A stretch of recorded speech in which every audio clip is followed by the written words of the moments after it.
Muli akong nabuhay sa dekada 80, kung kailan 50 sentimos lang ang kalahating kilo ng baboy. Ang una kong ginawa ay hindi ang magtrabaho para sa rasyon. Hindi rin ang alagaan ang mga kapatid ko. Sa halip, pasan ng asarol, sumugod ako sa bundok sa likuran. Sabi ng lahat ng tao sa aming nayon, nabaliw na raw ako. Hindi ako mapigilan ni na inay at itay. Kumakalam na ang sikmuran ng mga kapatid ko. Pero hindi ako lumingon, dahil ako lang ang nakakaalam. Nasa ilalim ng lupa sa sirasirang templo sa bundok ay may nakabaon na 2 baril at isang tipak ng ginto. Noong araw, may 4 na kriminal na nahuli. Dito sila tumakas at dito rin sila nahuli. Itinago nila ang kanilang mga gamit sa sirasirang templo.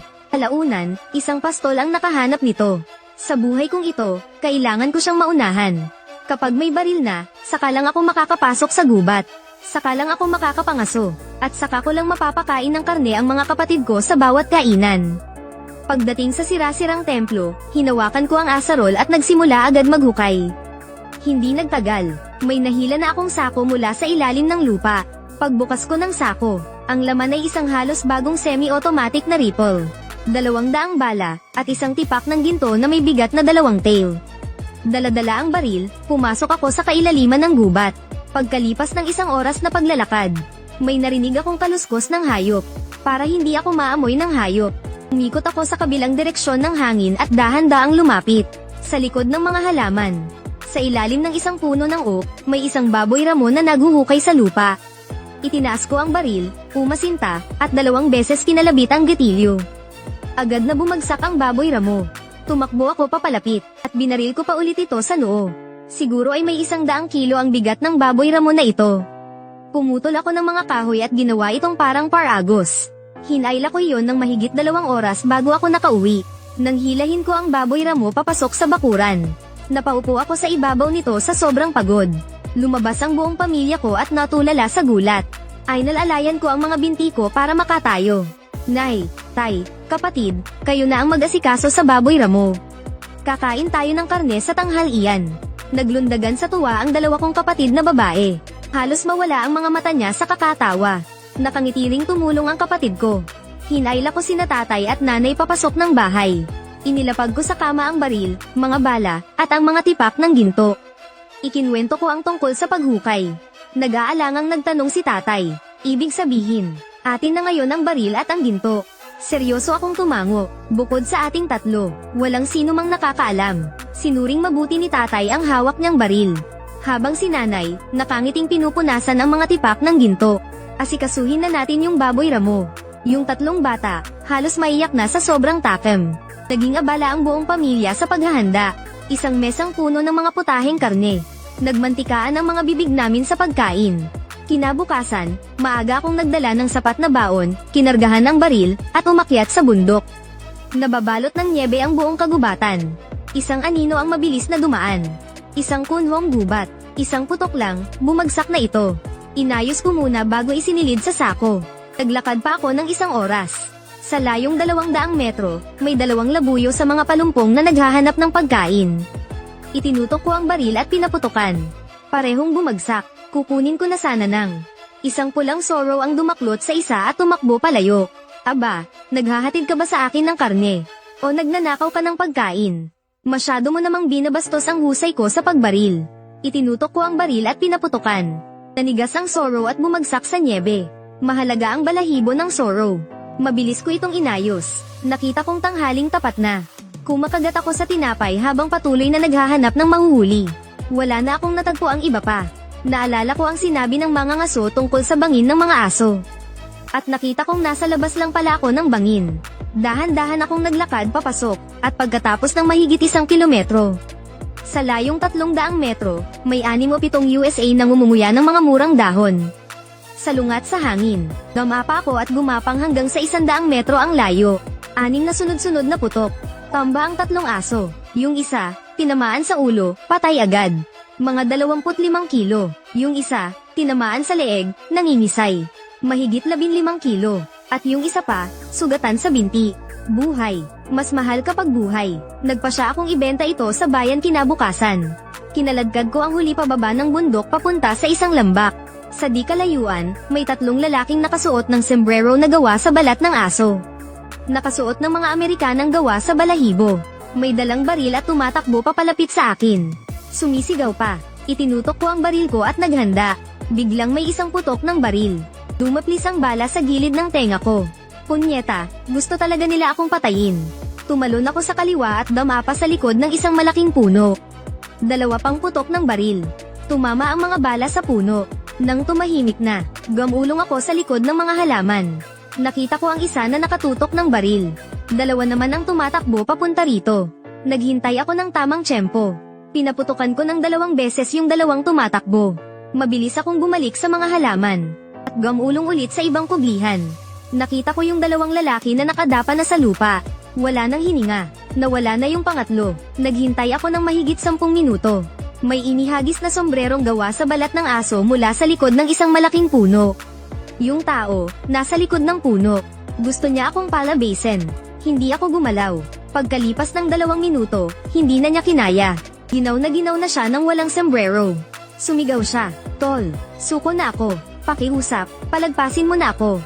Hindi ako kumibo. Patuloy lang ako sa pag-asinta. Sumigaw ulit siya, "Amo, maawa na po kayo. Nangangako po akong aalis na agad. Hindi na po ako babalik sa lugar na ito kailanman." Pagkalipas ng 10 minuto, dahan-dahan siyang sumilip, tapos ay tumakbo papunta sa mga halamanan na mga 7 hanggang 8 metro ang layo. Tumayo ako at pinaputokan siya ng 2 beses. Napasigaw siya sa sakit at bumagsak. Nilapitan ko para suriin. Patay na ang tao. Naghihingalo na rin ang 2 pa. Ibinaba ko ang baril. Napasalampak ako sa niebe at natagalan bago kumalma. Binuksan ko ang mga sako nila. Sa loob, may mahigit 10 balat ng hayop. Mga 3 hanggang 4 na raang bala. At 2 piraso ng wild ginseng na 30 sentimetro ang haba. Kinuha ko rin ang 3 nilang lumang Mosin na gun na rifle. Hindi sila mga taga rito. Naalala ko ang sinabi ni Itay na may ilang mga ngasong nakatira mag-isa sa kabilang baryo na nawawala. Malamang, itong 3 ang may gawa. Inayos ko ang lugar. Hila-hila ko ang mga gamit pababa ng bundok. Madilim na nang makauwi ako. Tumakbo palabas ang pamilya ko para salubungin ako. Hindi makapagsalita si Inay. Tumulong magbuhat ang mga kapatid ko. Bitbit ko ang sako at tinawag ko sina Inay at Itay na pumasok sa bahay. Ikinwento ko sa kanila ang lahat ng nangyari. Umiiyak si Inay. Kinakapa-kapa niya ako para tingnan kung may sugat ako. "Nak, wag na tayong umakyat ng bundok. Ayos na kahit magtrabaho na lang tayo sa bukid para kumita. Okay lang kahit mahirap at nakakapagod." "Inay, Itay, wag na po kayong mag-alala. Ang nangyari ngayon ay walang kinalaman sa pag-akyat ng bundok. Nakaengkwentro lang po ako ng mga tulisan. Matagal ko silang pinakalma, bago nawala ang pag-aalala nilang 2. Nagkasundo ang buong pamilya, hindi ibebenta ang 2 ginseng. Ang iba ay dinala sa bayan para ibenta. Kinabukasan, humiram ako ng kariton na hila ng mola at nagpunta sa bayan. Halos alas 10 na nang makarating ako sa palengke. Nagsisigaw ako para mangakit ng mamimili. Maraming tao ang naakit. Matapos ang tawaran, kumita ako ng 50 piso sa mga naibenta kong huli. Halos katumbas na iyon ng isang buwang sahod ng isang regular na manggagawa. Noong mga panahong iyon, 50 sentimos lang ang kalahating kilo ng baboy. Plano kong pumunta sa kooperatiba para ibenta ang mga gamit ng 3 iyon. Paglabas ko pa lang ng palengke, nakita ko si Zhao Shuilen. Nakatayo ako sa gilid ng daan habang hawak ang mola. Nakatitig ako ng diretso sa kanya. Hindi nagtagal, isang babaeng nasa katanghaliang gulang ang sumigaw. "Zhao Shuilen, kailangan mong magpakasal sa kanya ngayon din." Umiyak si Zhao Shuilen. Nataranta at nagalit ang babae. "Yung dote, naipambayad lahat sa mga utang ng tatay mo. Pati na rin sa bulagsak mong kapatid. 600 piso yun. Ano nang gagawin ni nanay?" Umiyak na rin ang babae. Lumapit ako at tinitigan ng diretso si Shuilen. Tumingala siya at napangiti sa gitna ng pag-iyak nang makita ko. Sinuntok niya ang kanang balikat ko. "Para ka na namang ewan dyan." Nagalit ang nanay ni Zhao Shuilen. "Anong namamagitan sa inyong 2? Kailan pa yung relasyon ninyo?" "Ale, magandang araw po. Ngayon lang po tayo nagkita. Kaya sana po ay patawarin niyo ako sa pakikialam." Ang pagpilit po kay Shuilen na magpakasal ng labag sa kanyang kalooban ay labag sa batas. Labag po iyan sa batas. Nanlaki ang mga mata ng nanay ni Zhao Shuilen sa gulat. Bahagya siyang nakanganga. Bigla siyang napaupo sa lupa at humagulgol. "Paano na to? 600 piso yun. Kahit ibenta ko pa ang lahat-lahat sa amin, hindi ko kayang bayaran yun." Napayuko na lang si Zhao Shuilen. Humihikbi habang kinakagat ang labi. Nagsalita ako. Hindi ba't pera lang naman ang problema? Ako na ang magbibigay, di ba tapos na ang usapan? Talaga, manugang. Biglang tumayo ang nanay ni Zhao Shuilen. Lumingon ako kay Zhao Shuilen. Hindi siya kumibo. Sabi ko habang nakakunot ang noo. Narinig mo ba ang sinabi ko sa nanay mo? Magsalita ka naman. Napag-usapan na namin ng nanay mo. Kukunin ko yung 600. Ibabalik natin sa kanila. Magpapakasal ka sa akin. At tayong dalawa ang magsasama habang buhay. Naiintindihan mo ba? Yumuko si Zhao Shuilen. Sumagot lang siya ng Ganito na lang, sumama muna kayo sa akin sa kooperatiba. Tapos, ibabalik muna natin yung 600. Saka natin pag-usapan ang tungkol sa kasal. Sumakay si Zhao Shuilen at ang nanay niya sa kariton na hila ng mola. At sumama sa akin sa kooperatiba. Ang nanay niya ang nagbantay sa kariton. Pumasok kami ni Zhao Shuilen. Inilapag ko ang mga balat ng hayop sa counter na tumatanggap nito. Nanlaki ang mga mata ng lahat. Nagbigay ng presyo ang may-ari ng tindahan. Isang primera klaseng balat ng tigre, 630. Isang dekalidad na balat ng sable, 370. Matapos ang tawaran, naibenta ang lahat sa halagang mahigit 2,000. Paglabas namin, nakita ko ang nanay ni Zhao Shuilen na nakatitig sa natirang karne ng aso. 5 sila sa pamilya, sakitin ng kanyang ama. Ang nanay niya lang ang bumubuhay sa kanila. Pag-alis namin sa palengke, may nakita kaming isang pwesto. Isang babaeng nasa mga 30 anyos ang nagbebenta ng 3 malalaking itim na aso at 5 tuta. Ang 3 malalaking itim na aso ay bagay para sa pangangaso sa bundok. Nakipag-usap ako sa may-ari ng pwesto. Kinuha ko ng lahat sa halagang 100. Nakakaintindi ang aso ng tao. Inamoy-amoy ako saka naupo sa tabi. 10 lina ang nalakad. Nagsalita ang nanay ni Zhao Shuilen. Manugang, tingnan mo yung 4 na nakakabayo sa likod natin. Kilala mo ba sila? Mula pa sa bayan, sinusundan na nila tayo. Paglingon ko, hindi sila taga rito. Sa panahon ngayon, malaking pera na ang mahigit 2,000. Malamang sa tindahan pa lang, minanmanan na nila tayo. Pinapauna ko na ang mag-ina sa kariton. Ako naman, kinasa ko ang baril at sinigurong pan ng bala. Sumuong ako sa kakahuyan. Papalapit na ang 4 na nakakabayo. Sabi ng isa, "Boss, kailangan ba talaga nating kalabanin yang taga-bundok na yan? Mas mabigat ang kamay ng mga taong yan kaysa sa atin." Sabi naman ng isa pa, "Oo nga, boss. Magagaling ang mga baril na binibenta ng batang yun. At siguradong may mas maganda pa siyang dala. Hindi naman natin kailangang gawin to ngayon. Magmanman muna tayo, saka natin tirahin mamayang hating gabi. Pagkatapos, lilinisin natin ang lahat at susunugin ang lugar. Para walang anumang bakas na may iwan." Nagpaputok ako ng 2 beses. Agad na bumagsak mula sa kabayo ang 2 nasa unahan. Natigilan sa takot ang 2 natira. Nagwala ang mga kabayo. Bumaril ulit ako ng 2 beses. Humiyaw sa sakit ang pangatlo bago bumagsak. Pabilis na tumalikod at tumakas ang leader nilang natira. Tumakbo ako papunta sa kalsada. Itinutok ko ang baril sa leader na nasa 100 metro ang layo. Binaril ko siya. Nalaglag siya mula sa kabayo. Mabilis kong nilinis ang lugar. Marami-rami rin akong nakuhang gamit. Kinuha ko ang 2 kabayong hindi nakatakas. Nagmadali akong sumunod sa direksyon ng mag-ina. Makalipas ang mahigit 20 minuto, naabutan ko rin ang kanilang kariton. Tanong ng nanay ni Zhao Shuilen. "Manugang, model, umalis na pala yung mga kaibigan mo." "Oo, umalis na sila. Sila yung mga kaibigan kong naghatid ng mga kabayo. Ihahatid ko muna tong mga gamit sa bahay sakay ng kabayo. Hintayin ko na lang kayo sa ilalim ng puno sa kanluran ng baryo." Masyadong mabagal ang kariton. Delikado kapag ginabi. Tumango ang mag-ina. Nginitian ko si Zhao Shuilen. At humarurot na ako paalis sakay ng kabayo. Sumunod sa pagtakbo ang 3 asong pangaso. Hindi nagtagal, nakarating na rin ako sa bahay. Nakatingin sa akin ang 2 matanda habang hila-hila ko ang 2 kabayo. 3 malalaking aso, at may pasan pa akong 5 tuta sa likod. Gulat silang nagtanong, "Saan mo naman nakuha yung mga kabayo at aso na yan?" At ang dami pa bigla. Hindi ko sinabing nakasagupa kami ng mga tulisan. Nagsinungaling akong binili ko lang lahat sa palengke. Agad na sumimangot si inay. "Ang alam mo lang ay maging bulagsak. Hindi mo man lang itabi ang kakarampot na kinikita mo para makapag-asawa ka." Ngumiti ako habang itinatali ang 3 malalaking aso sa may pintuan. Naipasok na ni Itay ang 2 kabayo sa kwadra. Initbit ko ang bayong na may mga tuta at lumapit kay Itay. "Tay, kapag may oras ka, ay gawa mo naman ng tirahan tong 5 tuta." Natigilan si Itay. Akma na sana siyang magalit. Nang mabilis kong dinukot ang sigarilyong tiyangbaisya na binili ko kanina at isinuksok sa kamay niya. Tiningnan ni Itay ang sigarilyo at agad na napawi ang galit sa kanyang mukha. Napangiti pa nga siya. Ikaw talagang bata ka. Natuto ka ng bulahin ng tatay mo. Kung ganun, dadagdagan ko pa. Paano naman yung 3 malalaking aso? Dumukot ulit ako ng malaking pera at inilagay sa kamay niya, sabay bulong. Sikreto lang. Huwag mong ipaalam kay inay.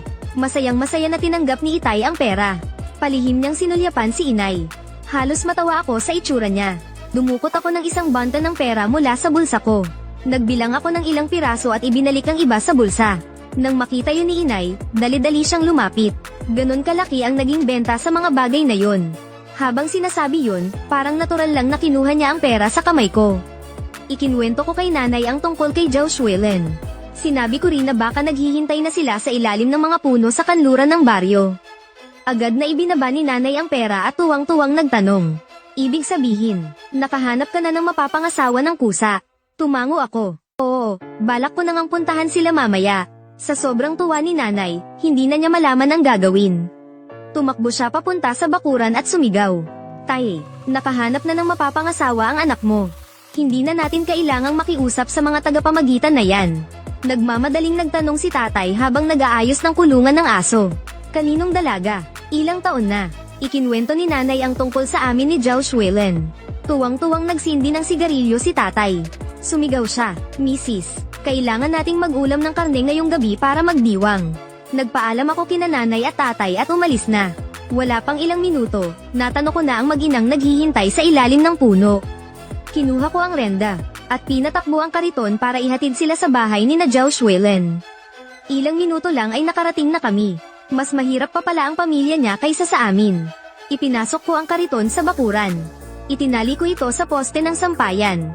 Lumabas ang tatay ni Zhao Shuilin kasama ang mga nakababata niyang kapatid. Lumapit ako nang nakangiti. Magandang araw po, tiyo. Ako po si Xiao Yuan, kaklase ni Shuilin. Kayo po siguro ang mga kapatid niya. Madalas po kayong ikwento sa akin ni Shuilin. Ngumiti ang tatay ni Zhao Shuilin. Agad niya akong pinatuloy sa loob ng bahay. Pagkatapos ng kaunting kumustahan, dumukot ako ng 600 at iniabot sa nanay ni Zhao Shuilin. Binuksan ko ang usapan tungkol sa kasal. Hindi umimik ang tatay ni Zhao Shuilin. Sa pamilyang ito, ang nanay ang nasusunod. Tinanggap ng nanay ni Zhao Shuilin ang pera, at nagmamadaling lumabas ng pinto. Makalipas ang kalahating oras, bumalik siya dala ang kasulatan ng utang. Nakangiti akong nagtanong, Tiyo, ano po sa tingin niyo ang dapat nating gawin sa kasal namin ni Shuilin? Malakas na tumawa ang nanay ni Zhao Shuilin at sinabi, Nako, manugang, hindi ba't matagal na akong pumayag sa'yo? Nagmamadali ka na yata, Pagkatapos kumain mamaya, sasama na siya sa'yo pa uwi. Alagaan mo siyang mabuti, ha? Natigilan ako sandali, nagpaliwanag ang tatay ni Zhao Shuilin. Mahirap nang maghanda sa panahon ngayon. Nakikita mo naman ang kalagayan namin. Ang mahalaga, magsasama kayong dalawa ng maayos. Tumango ako at sinabi, Tiyo, Tiya, para na rin po sa aking mga magulang. Makakaasa po kayo, naaalagaan kong mabuti si Shuilin. Namumula ang mga mata ni Zhao Shuilin habang nakatayo sa gilid at nanunood. Aakma sanang magluto ang mga magulang ni Shuilin. Pero nakita kong wala naman talagang makain sa bahay. Kaya nagsalita ako, Nay, huwag na po kayong mag-abala. Kailangan ko pang isa uli ang kariton. Sa mga susunod na araw, kapag nakahuli ako sa pangangaso sa bundok, babalik kami ni Shuilin dito, para makabawi kami sa salo-salong ito. Nag-atubili pa ng kaunti ang aking biyenan. Sinama ko na si Shuilin palabas. Mula sa kariton ay kumuha ako ng 2 piraso ng karne ng aso. Nagkunwari akong nagrereklamo, Shuilin, tingnan mo nga naman, napaka makalimutin mo. Paano mo naman nakalimutan ang karne? Sabi ko, sabay abot nito sa nakababata niyang kapatid na lalaki. Pagkatapos, dumukot ako ng 100 at inilagay sa kamay ni Shuilin. Para may maibigay ka sa pamilya mo. Garalgal ang boses ni Zhao Shuilin nang sabihin sa kanyang mga magulang. Madalas po akong babalik para dalawin kayo. Mag-ingat po kayo. Lumapit ako at sinabing ilang kilometro lang ang layo ng mga bahay natin. Kung gusto niyong umuwi, ilang hakbang lang, nandoon na kayo. Nagtawanan ng lahat, sumama sa akin si Zhao Shuilin pauwi sakay ng kariton. Kalahating oras lang, nakarating na kami. Sumigaw ako, Tay, Nay, naiuwi ko na po ang mapapangasawa ko. Agad namang lumabas sina Itay at Inay mula sa bahay. Pulang-pula ang mukha ni Zhao Shuilin nang sabihin niyang, Tay, Nay, ako po ang manugang ninyo. Ako po si Zhao Shuilen. Tuwang-tuwa sina Itay at Inay. Hinayla agad ni Inay si Shuilen papasok ng bahay. Naupo ang buong pamilya para pag-usapan ang kasal. Itinakda ito pagkalipas ng 3 araw. Nagpa siya akong pumunta sa bundok kinabukasan para maghanda para sa salo-salo. Nagluto si Inay ng 10 putahe noong gabing yun. Labis na naantig si Zhao Shuilen. Pagkatapos kumain at mabusog, natulog na ang buong pamilya para magpahinga. Kinaumagahan, maganda ang gising ko.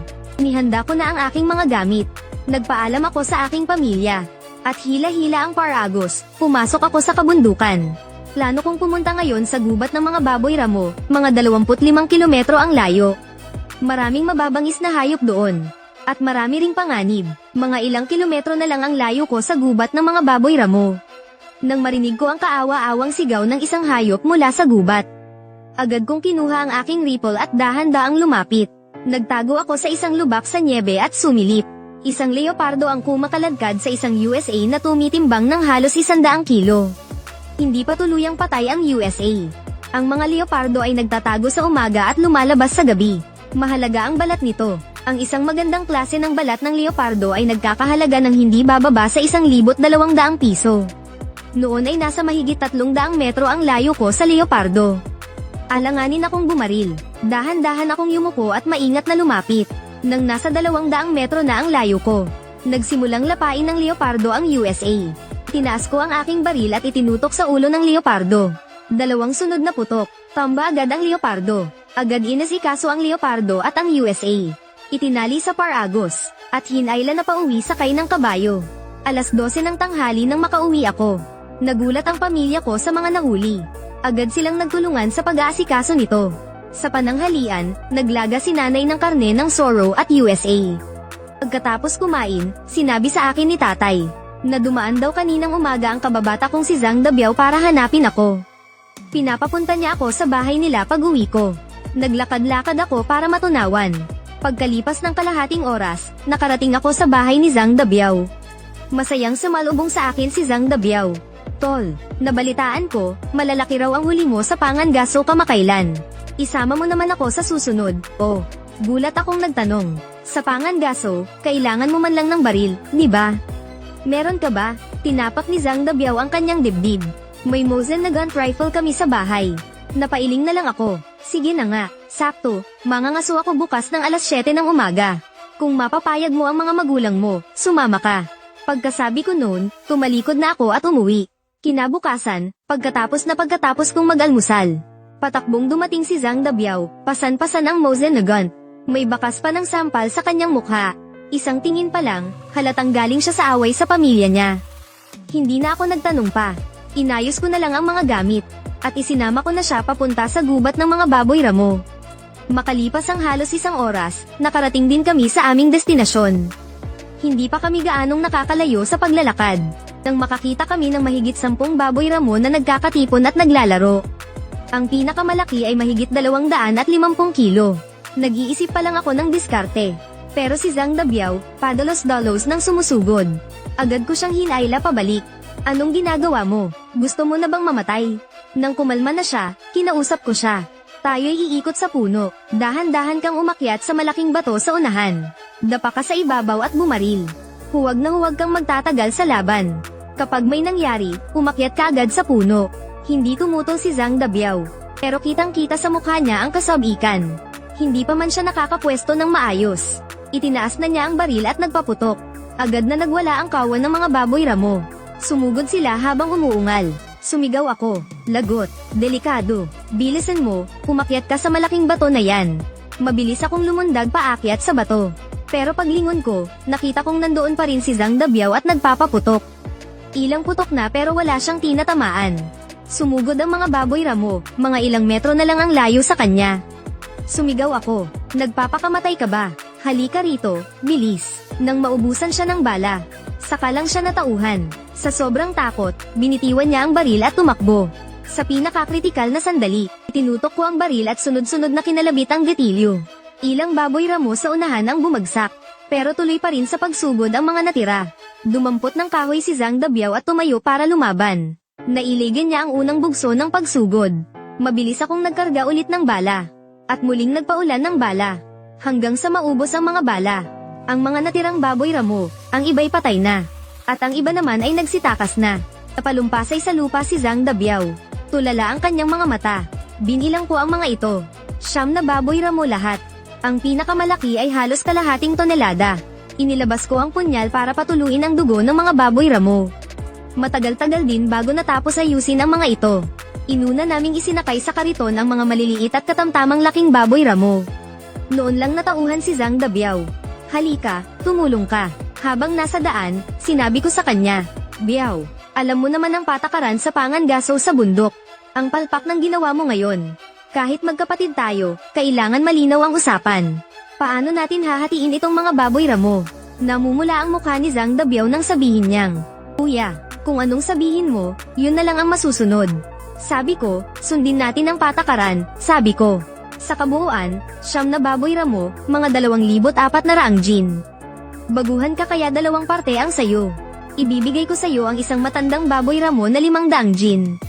At isang maliit na baboy ramo na mga 130 hanggang 40 gin. Ayos ba? Pero di ko inaasahan, nag-isip sandali si Zhang Dabiao at sinabing, Pwede bang, huwag na lang sa akin yang matandang baboy ramo. Palitan na lang ng isa na mahigit 300 gin, sapat na yon. Natigilan ako, huwag na, ang dami na nating nahuli. Hindi ako magkukulang sa kaunting karneng baboy na yan. Kung anong sinabi ko, yun na ang masusunod. Pagkatapos noon, hindi na kami nag-imikan sa buong biyahe. Mabilis kaming umuwi. Pagdating sa bahay, ibinaba namin ang mga baboy ramo. Kinuha ulit namin ang trailer para ihatid ang 2 baboy ramo sa bahay ni Zhang Dabiao. Habang nanananghalian, gusto ko sanang kumbinsihin siyang tumigil na sa Pangangaso. Pero lagi niya akong pinuputol. Pagkakain, bumalik kaming 2 sa bundok, para kunin ang mga natitirang baboy ramo. Nang ihatid ko si Zhang Dabiao sa bahay niya. Gabi na, nagtanong si Zhang Dabiao, kailan ulit tayo aakyat sa bundok? Hindi ko na siya pinagbigyan. Biao, magkapatid tayo, pero anong kapal ng mukha mong sabihin ang susunod? Gusto mo ba akong mamatay? Biglang sumimangot si Zhang Dabiao. Kapatid pa pala ang turing mo. Ganyan ka ba maging kapatid? Biglang kumulo ang dugo ko. Ang kapal din ng mukha mong sabihin yan. Sa ugali mong yan, wala kang kwenta. Pagkasabi ko noon, hindi ko na siya pinansin. Akay-akay ang kabayo, umuwi ako sa ilalim ng liwanag ng buwan. Pagdating ko sa bahay, abalang-abala ang pamilya ko. Napalingon ako at nakita ko si Zhao Shuilen na nagbababa ng karne. Naalala ko ang pamilya ng biyenan ko. Kaya sinabi ko kay inay, Nay, magtabi tayo ng isang malaking baboy ramo. Pagkatapos ng handaan, dadalhin ko sa pamilya ng biyenan ko. Nang marinig yun ni Zhao Shuilen, namula ang mga mata niya. Tumulong ako sa pamilya hanggang hating gabi bago kami natapos magayos. Mabilis na lumipas ang panahon at dumating na ang araw ng handaan. Dumating na ang lahat ng aming kamag-anak. Naging abala si inay sa paghahanda ng pagkain para sa 2 mesa. Ang ingay-ingay ng mga tao sa loob ng bahay. Pagkatapos kumain, ang tiyuhin kong si Guo Dalen, na pulang-pula na ang mukha sa alak. Ipinagmamasdang mabuti ang 3 malalaking itim na aso sa bakuran. Pagkatapos ay nilapitan niya ako. Ang gaganda ng 3 hunting dog mo. Saan mo nakuha ang mga yan? Ikinwento ko kung paano ko nabili ang mga aso. At nagtanong din ako, Tiyo, paano niyo po nalamang magagaling silang hunting dog? Itinuro ni Guo Dalen ang pinakamalaking itim na aso. Nakikita mo ba yung mga peklat sa likod niya? Kalmo lahat yan ng oso. Tapos, itinuro niya ang isa sa mga pang-alalay na aso. Tingnan mo yung bahagi sa batok niya kung saan may 4 na patsa na walang balahibo. Malamang, kagat yan ng lobo. Gulat na gulat ako. Pagkatapos, dinala ko siya para tingnan ang 5 tuta. May nakita siyang isang itim na tuta. At nagliwanag ang mga mata niya. Binuhat niya ito at matagal na pinagmasdan. Napabuntong hininga siya. Napakagaling na aso. Hindi na rin masama kung ikukumpara sa mga lobo. Kaya sinamantala ko ang pagkakataon para sabihin, Tiyong, masyado pang mahina ang diskarte ko sa Pangangaso. Pwede po bang turuan ninyo ako sa susunod? Nakakunot ang noo ni Guo Dalen. Halatang ayaw niya. Mabilis kong ikinwento ulit ang mga karanasan ko sa Pangangaso. Ipinagmalaki ko pang napakagaling kong bumaril. Pagkatapos ng matagal na pakiusapan, sa wakas ay pumayag din siyang isama ako pansamantala. Nakangiti pa siyang nagsabi, pagkalipas ng ilang araw, manghuhuli kami ng malaking hayop kasama ang ilang mangangaso gamit ang mga aso. Sakto para makita mo kung paano. Pabiro kong sinabi, basta't kasama si Tiyo, 9 na beses tayong kakain sa isang araw. Kinaumagahan, Bitbit ang 2 baboy ramo. Iniuwi ko si Zhao Shuilen sa kanyang pamilya. Nang makita ng biyenan ko at ng pamilya niya ang mga baboy ramo, hindi sila magkamayaw sa tuwa. Pagsapit ng tanghali, naghanda ng masasarap na pagkain ang biyenan kong babae. Habang kumakain, sinabi ng bayaw kong si Zhao Shaolei na gusto niyang sumama sa akin mangaso. Naalala ko ang aral na natutunan ko kay Zhang Dabiao, kaya ayaw ko sanang pumayag. Pero nagsalita ang biyenan kong lalaki. Paano gang? Huwag mo kaming alalahanin ng biyenan mo. Pareho kaming payag. Bago pa ako makatanggi, nagsalita si Zhao Shuilen. Isama mo na kaya si Shaolei sa pangangaso. Para naman kahit paano, guminhawa ang buhay ng pamilya natin. Tumango ako bilang pagsang-ayon. Sa sobrang tuwa ni Zhao Shaolei, halos mapatalon siya mula sa higaan. Mabilis kong sinabi, kung sasama ka sa akin sa bundok, dapat lahat ng sasabihin ko, susundin mo. Mabilis siyang tumango. Syempre naman, lahat ng sasabihin ni Bayaw, yun ang masusunod. Sinabi ko ulit, mamaya, sumama ka sa akin pauwi. Bibigyan kita ng isang Mosin na gun. Sa mga susunod na araw, manghuli ka lang ng mga manok gubat at kuneho sa paligid ng nayon. Para masanay ka sa pagbaril. Nagningning sa sobrang tuwa ang mga mata ni Zhao Shaolei. Nang hapong iyon, umuwi kami sa bahay. Kinuha ko ang baril at tinuruan siya kung paano ito kalasin at alagaan. Pinagawa ko ito sa kanya ng 1 beses. Hindi ko inaasahan na sa isang panonood lang niya ay naging bihasa na siya sa pagbuo nito ulit. Mas mabilis pa nga kaysa sa akin. Tinuruan ko pa siya ng sandali bago ko siya hinatid. Pagbalik ko sa bahay, humiga ako sa kama. Pinag-isipan ko ang tungkol sa pag-aaral mangaso kasama si Lolo Tio kinabukasan. Kinaumagahan, inihanda ko ang mga gamit ko at dumiretso sa bahay ni Lolo Tio. May alaga siyang 4 na asong pangangaso. Pagkakita nila sa pagpasok ko, nagsitahulan ang mga asong pangangaso. Pero sa isang sigaw lang niya ay tumigil din sila. Pagkatapos ng maikling kamustahan, umakyat na kami sa bundok. Inabutan ako ni Lolo Tio ng 1 sako. Daladala rin niya ang isa pa. Naglakad kami ng tuloy-tuloy. Tinuro niya ang mga bakas ng kuneho sa nyebe. Sinundan namin iyon ng mahigit 100 metro. Huminto kami sa harap ng mga palumpong. Inilabas niya ang isang bitag na gawa sa alambreng inulingan. Ibinuko niya ito at ipinulupot sa isang sanga. Paliwanag niya habang inaayos ito. Kapag hindi inulingan ng alambre, magre-reflect ang ilaw dito. Mapapansin ito ng mga kuneho. Iisa lang ang dinadaanan nila pabalik-balik kapag naghahanap ng pagkain. Mas malaki ang tsansang mahuli sila kung ilalagay ang bitag sa pagitan ng mga palumpong. At hindi rin dapat masira ang mga bakas ng paa. Pumutol din siya ng mga sanga ng pine tree para walisin ang mga bakas ng paa namin. Nag-iwan siya ng marka sa puno. Pagkatapos noon, tinuruan niya ako kung paano mag-set up ng iba't ibang patibong. Naglakad kami papasok sa kailaliman ng bundok ng mahigit 1 oras. Huminto siya para pagmasdan ang mga bakas ng USA. Ang mga bakas na ito, ibig sabihin, hindi pa nagtatagal mula nang dumaan ang USA. May mga maliliit pang ang tilamsik ng dugo na hindi pa natatangay ng hangin. Kiyazang ang tawag dito. Ito ay isang pangunahing kasanayan para sa mga mangangaso sa bundok. Sinundan namin ang mga bakas ng mga 10 minuto. Sa layong 200 metro, sa ilalim ng isang malaking puno, may nakita kaming 4 na aso. Sabi ni Lolo, akin yung malaki at maliit sa kaliwa. Sa'yo naman yung 2 sa kanan. Bibilang ako hanggang 3, sabay tayong babaril. Halos sabay kaming bumaril. Tamba lahat ang 4 na aso. Nagulat na napatingin sa akin si Lolo. Aba, bata ka, magaling ka palang umasinta. Napahampas ako sa dibdib ko at tumawa ng malakas. Matapos naming katayin ang mga aso, nagsiga kami sa isang libis na hindi maangin. Niluto namin sa maliit na kaldero ang puso, atay, at baga ng mga ito. At nag-ihaw kami ng karne. Pinortner rin namin iyon ng malaking tinapay na mais. Pagkabusog namin, nagpatuloy kami sa paglilibot. Wala pang 1 oras ay sabay kaming napatigil. Nakangiting nagtanong si Lolo, "Oh, may napansin ka rin, ano?" Sabi ko, "Tingnan niyo po itong mga bakas." Sa tingin ko, sa isang malaki at 2 maliit na baboy ramo ito. Natuwa siya at tinapak ang balikat ko. Sabi na nga ba, bata ka, may dugo ka talagang mangangaso. Sinundan namin ang mga bakas. Nakalapit kami sa layong mga 100 metro. Hindi pa man nakakabilang si Lolo. Humarurot na ng takbo ang malaking baboy ramo. Mabilis akong umasinta. Isang putok lang at sapul ko agad ito sa pwesto. Ang 2 maliliit na baboy ramo ay napabagsak din naming 2.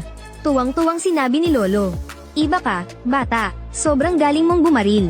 Matapos naming asikasuhin ang mga baboy ramo, hila-hila na namin ang kariton pababa ng bundok. Nang madaanan namin ang mga bitag na ginawa namin kaninang umaga. Nakahuli pa kami ng 5 kuneho at 3 labuyo. Habang pauwi na kami, gustong hatiin ni Lolo ng pantay ang mga nahuli namin. Pero hindi ako pumayag. Ayon sa patakaran, ako yung nag-aaral pa lang. Hindi ako pwedeng tumanggap ng marami. Sa huli, isang maliit na baboy ramo at ilang kuneho lang ang kinuha ko. Pagdating sa bahay ni Lolo, ipinilit ni Lola na doon na ako maghapunan at matulog. Pero si Joshua ang nasa isip ko. Idinahilan kong malapit lang ang daan at padilim na. Kaya sumakay na ako sa kabayo, hila-hila ang nahuli kong hayop, at umuwi na. Hindi pa madilim noong makarating ako sa bahay. Narinig ng 2 kong nakababatang kapatid na babae ang ingay. Tumakbo sila palabas at sumalubong sa akin ng yakap sabay sigaw ng, "Kuya!" Hinaplos ko ang mga ulo nila. At pinapasok ko na sila sa loob. Madalas na kaming nakakakain ng karne nitong mga nakaraang araw. Kaya hindi nagaanong tuyo at naninilaw ang buhok nila. Nagkakalaman na rin sila. Pinuntahan ko rin ang malaking aso. At nakipaglaro sandali sa mga tuta. Ilang araw na lang at pwede ko nang isama ang malaking aso sa bundok. Habang naghahapunan, ikinwento ni inay na narinig daw niya sa bungad ng nayon, na si Zhang Dabiao ay sumama raw kay Son Dabala sa bundok. Hindi raw nakinig sa payo at basta na lang nagpaputok ng baril. Untik tuloy masuwag ng baboy ramo si Son Dabala. Tapos, tumakas pa raw si Zhang Dabiao ng mag-isa. Pagbalik ni Son Dabala sa nayon, minura niya si Zhang Dabiao. Pero nanakit pa raw ito. Kaya ang asawa naman ni Son Dabala ang bumanat sa kanya. Habang nakikinig ako, naisip ko, di ba't parehong-pareho lang to sa nangyari noong huling beses na sumama ako sa kanya sa bundok. Pagbalik ko sa kwarto, humiga ako sa kama. Inalala ko ang mga natutunan kong paraan ng pangangaso kanina. Kinabukasan, maaga pa lang. Pumunta na naman ako sa bahay ni Tiyo. Dumiretso na kami sa bundok. Naglabas siya ng 6 na malalaking bitag na gawa sa alambre. Para raw ito sa mga malalaking hayop. Pagkatapos, pumasok kami sa mas liblib na bahagi ng bundok. Hindi ko na napigil ang magtanong, "Tiyo, saan po tayo pupunta?" Seryoso siyang sumagot, "Isasama kita ngayon para manungkit ng bodega." Nagulat ako, manungkit ng bodega. Anong ibig sabihin nun? Tumango siya. Ang panunungkit ng bodega ay ang paglusob sa kuweba kung saan nag-hibernate ang mga itim na oso. Gigisingin natin sila, tapos pababagsakin. Nilagpasan namin ang gubat ng mga baboy ramo. Naglakad pa kami ng mahigit 10 li. Sa ilalim ng isang malaking puno, may nakita kaming panandang direksyon na inukit gamit ang kutsilyo. Mga 10 minuto kaming naglakad. Hanggang makakita kami ng isang malaking puno ng pino. May malaking butas sa puno. Makapal ang namuong yelo sa bunganga ng butas. Hinayla ako paatras ng tito ko at seryosong sinabi, "May 2 itim na oso sa butas na to." Hindi pa ako nakaranas manghuli ng 2 oso ng sabay. "Natatakot ka ba? Kung takot ka, umuwi ka na. Alanganin ako rito." Sabi ko, "Nandito na rin lang tayo, ano pang katatakutan?" Ngumiti siya. Sabi ko na nga ba, kahit nga leopard hindi mo inaatrasan. 2 osong natutulog pa kaya. Pumutol kami ng 4 na troso na mga 2 metro ang haba. Nagtasa kami ng 2 patpat na 3.25 metro ang haba. Namulot kami ng 2 malaking banta ng mga sanga at dinala sa ilalim ng puno. Gumawa rin kami ng 3 maliliit na daan para takasan. Sabi ng tito ko, yung mga troso, isasandal sa bunganga ng butas para harangan ang mga oso.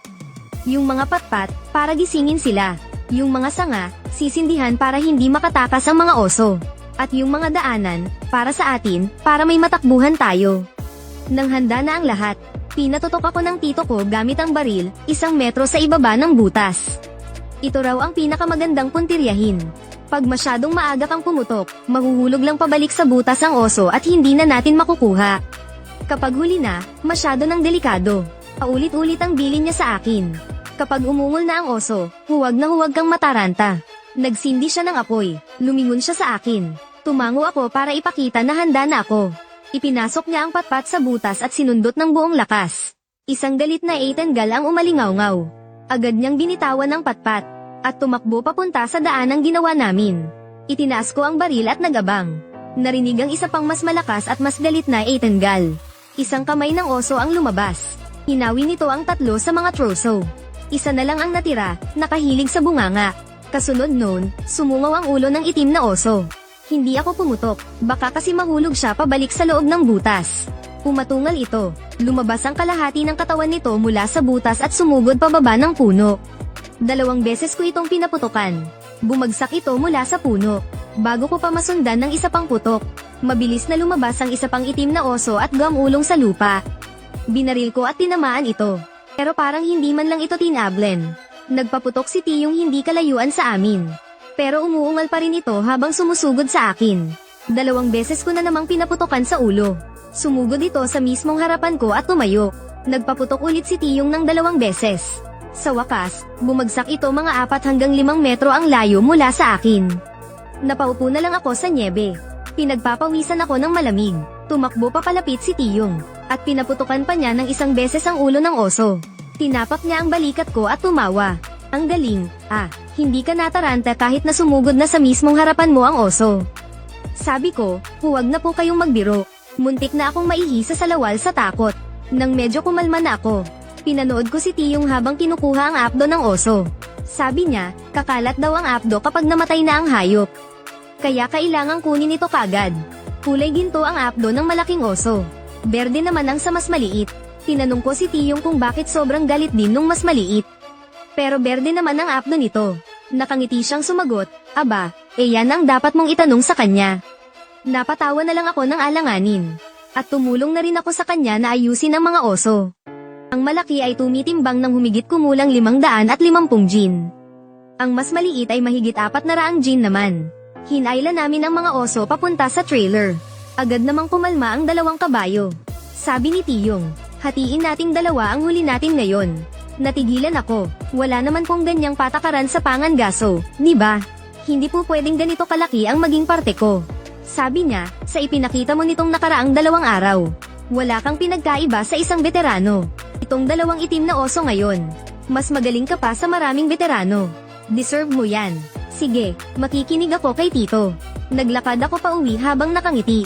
Sa kabilang banda, sa labas ng kabundukan, mga 6 o 7 li ang layo mula sa tapat ng nayon. Ang bayaw kong si Zhao Xiaolei ay nagtatago sa likod ng isang malaking puno.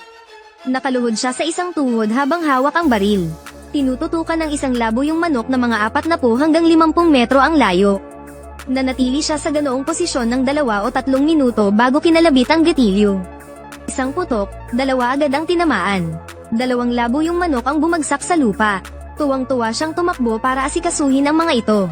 Kahapon, pumasok siya sa bundok para magsanay bumaril. 2 beses siyang sumablay kaya nang hinayang siya sa mga bala. Magdamag niya itong inisip, gusto niyang makabawi sa isang putok lang. Inilagay niya ang mga labo yung manok sa isang sako. Umuwi siya pasan ang baril at bitbit ang sako. 2:00 ng hapon, umuwi ako kasama ang tito ko. Pinilit ako ni tita na doon na maghapunan.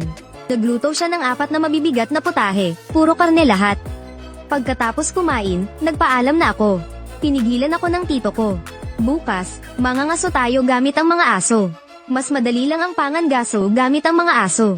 Pwede kang matulog ng mas mahaba bukas, hindi mo kailangang pumunta ng masyadong maaga. Tumango ako. Umuwi ako sakay ng kabayo, hila-hila ang isang itim na oso. Pagdating sa bahay, sumigaw ako. Lumabas ang mga matatanda mula sa bahay. Dumungaw sa bintana ang 2 kong nakababatang kapatid na babae at sumigaw. Kuya, nang makita ng lahat ang huli ko. Lahat sila ay nagulat. Ikinwento ko ang lahat ng nangyari sa Pangangaso ngayong araw.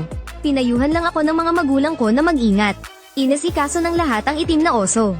Nilapitan ko ang 3 malalaking aso para maging palagay ang loob nila sa akin. Sanay na sila sa aming pamilya. Hindi magtatagal, maisasama ko na sila sa bundok. Bigla na lang, tumigil sa paglalaro ang mga malalaking aso. Lahat sila ay nakatingin sa may tarangkahan. Paglingon ko, nakita ko si Zhou Chaoyun. Ang byuda na nakatira mga 200 hanggang 300 metro mula sa bahay namin. Nag-aalaga sa matanda at 4 na taong gulang na batang babae. Mahirap ang buhay. At ang ginan niya ay nakarati pa sa banig. Ngumiti ako at bumati. Ate, nandito ka na pala. Pasok ka sa bakuran. Nasa loob sila nanay, nagtatrabaho. Medyo nahihiya si Zhou Chaoyun. Kuya, nakita kasi kita kanina, may hila-hila kang hayop galing sa bundok. Naintindihan ko agad ang pakay niya. Nandito siya para humingi ng karne. Sabi ko habang nakangiti, ate, pasok ka muna sa bakuran. Papakuha ako kay nanay ng kapirasong karne para sa'yo. Nag-atubili si Zhou Chaoyun. Pwede bang sa akin na lang ang paa ng itim na oso? Bibilhin ko. Babayaran kita sa susunod. Biglang nanlaki ang mga mata ko. Bago pa man ako makatanggi. Sabi pa niya, Hindi raw maganda ang pakiramdam ng biyenan niya nitong mga nakaraang araw. Minsan na raw kasi siyang nakakain nito noong bata pa siya. Bago siya pumanaw, gusto niya sanang matikman ulit. Napabuntong hininga na lang ako. Halika na, ate, sumama ka sa akin sa loob. Huwag ka nang tumayo dyan sa labas ng tarangkahan. Sumunod sa akin si Zhou Xiaoyun papasok ng bakuran. Sinalubong kami ni nanay nang nakangiti. Oh, Xiaoyun, ikaw pala. Bakit hindi ka dumiretso sa loob? Hindi makapagsalita si Zhou Xiaoyun sa sobrang hiya. Sinabi ko ang pakay niya. Sinadya kong sabihin sa harap nila para hindi mag-isip ng kung ano-ano si Zhao Xuelen. Tumingin si nanay kay Zhao Xuelen. At si Zhao Xuelen naman ay tumingin sa akin. Marahan akong tumango kaya nakahinga ng maluwag si nanay. Sinabi niya kay Zhou Xiaoyun, ang tagal na ng pinagsamahan natin. Ano ka ba, bakit mo pa bibilhin? Heto, ipapuputol ko na agad ang isa para maiuwi mo. Biglang bumuhos ang luha ni Zhou Xiaoyun. Inutusan ni nanay si tatay na putulin ang paa ng oso. Kumuha pa siya ng dagdag na karne. At pinahatid niya sa akin si Zhou Xiaoyun. Isinilid ko sa isang malaking sako, pinasan ko, at umalis na kami. Nagmamadaling nagpasalamat si Zhou Xiaoyun. At patakbong sumunod sa akin. Pagdating sa bahay ni Zhou Xiaoyun, ibinaba ko ang sako at sabay naming kinuha ang karne. Paminsan-minsan ay nagkakadampian ang aming mga kamay. Namula ang mukha ni Zhou Xiaoyun. Bigla siyang lumapit at niyakap ako. Pilit ko siyang itinulak pero hindi ko nagawa. Tumagilid lang ako. Akala ni Zhou Xiaoyun ay tinutugon ko ang yakap niya. Seryoso akong nagsalita. Alam mo kung anong klaseng tao ako. Sa susunod, huwag mo na sanang gamitin to para guluhin ako, naiintindihan mo. Huminto ako sandali bago nagsalita ulit ng mahinahon. Hindi ko nahahayaang magdusa ka pa. Hanggat hindi ka pa nakakahanap ng ibang lalaki, ako muna ang susuporta sa inyo.